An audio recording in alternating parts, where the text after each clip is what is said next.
Maafkan aku, sayang, jika ada perkataanku yang kurang mengenakan, ucap Kei dengan mengecup kening Senja dalam. Iya, aku maafkan. Jangan marahi aku lagi, rajuk Senja. Kei tidak begitu ambil pusing dengan tudingan Senja. Iya sayang, iya, kalau begitu, sekarang mau ia makan.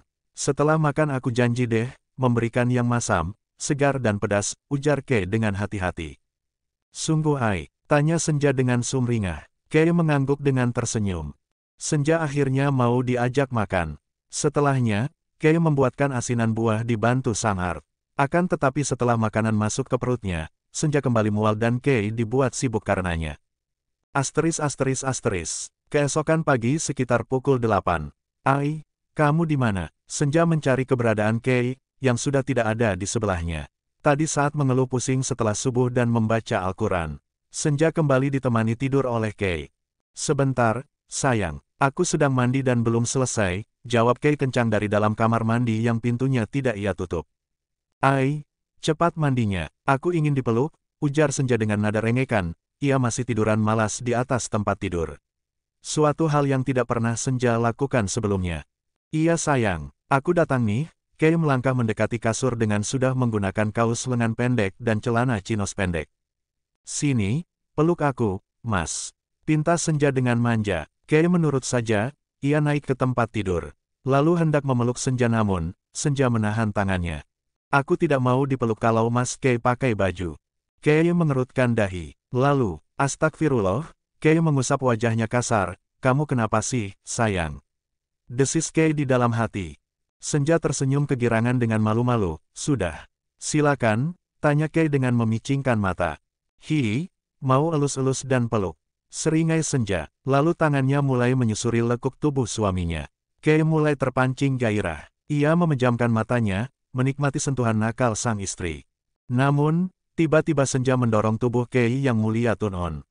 Kei melongo, saat tubuh yang mulai bereaksi dengan sentuhan Senja, malah didorong begitu saja hingga terjengkang di atas tempat tidur. Huek, ai, kamu ganti sabun ya? Tanya Senja dengan menahan mual dan mengibaskan tangannya di depan hidung. Tidak kok, sayang, sabun cair yang biasanya aku pakai kok. Kan kamu yang milih. Ayang bohong ya, kok wanginya beda dan aneh. Membuat aku mual, tuding Senja membuat Kei mengacak rambut gondrongnya nampak frustrasi. Huek, Senja berlari ke kamar mandi dan memuntahkan cairan di wastafel. Kei menyusulnya dengan hanya masih menggunakan underwear. Sayang, kita ke dokter saja ya. Tidak mau, dan please jangan dekat. Mas Kiebao, ujar Senja, membuat Kei urung menyentuh pundaknya. Senja kembali mengeluarkan cairan dari mulutnya. Kei mengendusi tubuhnya sendiri. Kei mengerut dahi, tidak bau. Malah menguar wangi kesukaan Senja seperti biasanya. Walaupun belum memakai parfum, akan tetapi wangi deodoran dan juga sabun mandi berpadu segar maskulin di tubuhnya. Baiklah, Kei mundur dan duduk di atas kloset duduk yang tertutup dengan cueknya tanpa pakaian, ia menunggu Senja selesai dengan hajatnya. Greges gini, aku juga mual, ai, keluh Senja, akan tetapi Kei yang mendekat malah ia pinta menjauh. Kita ke dokter ya, Kei mengelus lembut tangan Senja dari jarak setengah meter. Apa perlu ai? Tanya Senja, aku rasa perlu. Nanti setelah sarapan ya, sekarang istirahat lagi, aku buatkan bubur sebentar. Kei menggendong Senja tanpa penolakan. Ai, mandi lagi ya, menggunakan sabun bayi. Lalu setelah mandi, balur minyak telon. Yang banyak, biar wangi telon, tabur bedak bayi juga sayangku, pinta Senja yang masih di dalam gendongan Kei. Hah, gimana? Sabun bayi, minyak telon, tabur bedak bayi. Ya ampun sayang, kamu kok jadi aneh, batin Kei. Ai, kamu dengarkan, pekik Senja. Iya, dengar, bidadariku, jawab Kei selembut mungkin dengan menyeringai. Lalu, mau kan, apanya, Hua? Mas Kei jahat. Dari tadi aku bicara tidak didengar. Hiks. Huf, baiklah, baik, coba bicara. Pinta Kei dengan duduk di sofa dan Senja di pangkuannya. Senja bukannya segera bicara, ia malah cemberut. Kei masih bingung, akan tetapi ia berusaha tenang dan bersabar sesabar mungkin menghadapi keanehan istrinya, lalu ia membujuk Senja agar mau bicara. Ayo dong sayangku, bicara. Apa yang kamu inginkan agar aku mengerti, pinta Kei dengan nada lembut dan hati-hati. Aku maunya Mas Kei, mandi pakai sabun bayi, setelah mandi, lalu pakai minyak telon dan taburi bedak juga di tubuhnya. Baru wangi, aku bisa dekat-dekat kamu. Ai, kalau enggak pakai itu, tidak mau dekat-dekat, bau. Kay tersenyum lembut. Iya, nanti aku mandi lagi ya dan membubuhkan apa yang kamu mau, ujar Kay, lalu membawa Senja ke tempat tidur. Suamiku terbaik. Makin cinta deh, ucap Senja dengan mengecupi pipi Kay. Aku ke bawah sebentar, gak apakan aku tinggal? Tanya Kay saat Senja sudah berbaring nyaman di atas kasur dan ia segera memakai baju serta celananya. Tidak mengapa, Ai. Kay mengecup kening Senja, lalu menyelimuti Senja hingga ke dada. Setelahnya Kay berlalu ke lantai bawah menuju dapur. Ia membuatkan bubur untuk Senja sarapan, tidak lupa membuat sarapan untuknya, roti bakar. Kebetulan Sang Art sedang belanja ke pasar, jadi Kay melakukannya sendiri. Setelah selesai, Kay membawa sarapan Senja ke kamar, berikut sarapan untuk dirinya. Mereka pun sarapan, dengan Kay menyuapi Senja terlebih dahulu. Setelah Senja selesai lalu dirinya makan roti panggang selai coklat, dan juga menyeruput kopi hitamnya. Siang hari, Senja dan Kay sudah berada di rumah sakit. Kay begitu khawatir akan keadaan Senja yang menurutnya aneh.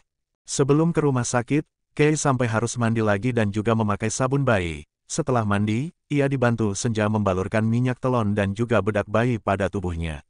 Tidak lupa membubuhkan vitamin rambut untuk bayi pada rambutnya. Satpam di rumah tersebut yang diminta Senja untuk membeli paket perlengkapan perawatan bayi di minimarket. Wangi. Tuh aku tidak mual lagi, terima kasih ya sayangku, ucap Senja dan Kay mengangguk sembari tersenyum hambar. Kalau Arka sampai tahu, produk untuk pewangi tubuhnya berganti produk bayi, maka Kay akan ditertawakan habis-habisan. Gak terlalu buruk juga sih, gumam Kay sembari mengendus bau tubuhnya sendiri. Kini tibalah antrian atas nama Senja dipanggil untuk masuk ke dalam ruangan praktek dokter. Kay dan Senja segera masuk ke dalam ruangan tersebut. Mereka berdua disambut senyum hangat sang dokter. Selamat siang, silakan duduk, sapa dokter ramah dan mempersilakan duduk. Siang dok, terima kasih, balas Kay yang juga tersenyum. Kay terpaksa membawa Senja ke rumah sakit, karena dokter pribadi keluarganya sedang ke luar negeri. Ada keluhan apa? Tanya dokter seperti mayoritas dokter bertanya.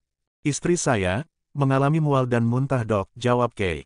Dokter pun menanyakan hal ini dan itu, termasuk periode menstruasi yang biasanya Senja lalui. Senja menjelaskan kalau ia sudah tidak menstruasi selama 4 kali. Itu berarti 4 bulan. Dokter pun segera memeriksa Senja, sehingga pemeriksaan selesai dan mereka diarahkan ke dokter Obgyn. Loh kok harus ke dokter Obgyn dok? Tanya Kay. Saya takut salah memastikan, karena saya dokter umum. Sepertinya istri saudara sedang mengandung, jadi dokter Obgyn yang lebih paham akan ini. Kay dan Senja saling bertatapan. Setelahnya tersenyum, mereka segera berpamitan kepada dokter umum, dan menuju ruangan dokter Obgyn sesuai rekomendasi dokter sebelumnya. Di ruangan dokter Obgyn mereka disambut ramah. Kay dan Senja hanyalah menyebutkan bahwa dokter umum merekomendasikan mereka untuk ke ruangan dokter Obgyn. Dokter Obgyn mengerti. Tanpa banyak basa-basi, ia kembali memeriksa Senja. Selamat saudara, istri saudara sedang mengandung, usia kandungannya 14 minggu, ujar dokter setelah sekitar 10 menit memeriksa Senja dengan alat USG pula, agar prediksinya jelas. Kay dan Senja nampak terkejut lalu saling menatap. Pada akhirnya tersenyum bahagia kembali. Sayang, kamu hamil, seru Kay dengan sumringah, kebahagiaan yang teramat terpancar jelas dari wajahnya. Iya, alhamdulillah, ucapan Senja tak kalah bahagia. Alhamdulillahirobbil alamin, ucap Kay penuh haru, bahagia menjadi satu. Dokter yang memeriksa Senja pun ikut tersenyum bahagia melihat ekspresi kebahagiaan dari pasangan tersebut. Setelahnya ia menyarankan agar Senja dan Kay memeriksakan rutin kandungannya, istirahat yang cukup dan hal baik lainnya. Kutimang rasa bangga, melafal syukur saat kebahagiaanku seakan memuncak manakala ku mendengar kau sudah akan hadir dalam kehidupan kami, malaikat kecilku, gumam Kay. Kay dan Senja dalam perjalanan pulang, senyumnya tak juga luntur dari sejak di rumah sakit. Sayangnya Abi dan Bunda, baik-baik ya, tumbuh besar dengan sehat di dalam perut Bunda. Lahirlah ke dunia dengan mudah dan juga sehat tanpa kurang suatu apapun. Kay mengelus lembut perut Senja. Senja terkesiap. Ia terkejut saat Kay memanggil dirinya Abi dan Bunda. Namun, setelahnya ia tersenyum bahagia.